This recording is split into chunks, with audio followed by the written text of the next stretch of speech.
பாவமும் புண்ணியமும் வந்து 7 ஜென்மங்கள் தொடரும்னு சொல்றாங்க. ஆமா ஆமா. எப்படி தொடரும் அப்படின்னா, இப்ப உன் பொண்ணு தானே இன்னொரு புள்ள பெற்றுக்கு போகுது, உன் புள்ள தானே இன்னொன்னு பெற்றுக்கு போகுது. அப்ப நீ செய்த பாவம்லாம் அதாவது உடல்ல இருக்குது இல்லையா? இப்ப நீ இப்ப ஒரு கோடி ரூபாய் சொத்து சேர்த்து இந்த பக்கத்து வீட்டுக்காரர் கொடுப்பியா? இல்ல. கொடுப்பியா? உன் பிள்ளைங்களுக்கு தானே கொடுப்ப. அப்ப நீ செய்த பாவத்தை பக்கத்து வீட்டுக்காரன் வாங்குவானா? அதுவும் உன் பிள்ளைங்களுக்கு தான் சொந்தம்.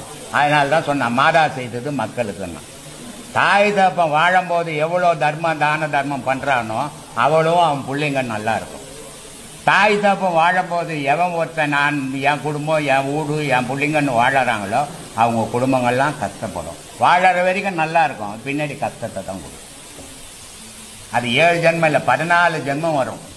ஒரு ஞானி ஒரு வீட்டுல ஒரு ஞானி உருவாயிட்டான்னா 7 ஜென்மத்து பாவத்தை அழிக்கப்படும். ஆனா அஞ்ஞானி வந்து 7 ஜென்மத்துக்கு பாவத்தை உருவாக்கிடுவான். இதான் ஞானிக்கும் அஞ்ஞானிக்கும் உள்ள வித்தியாசம்.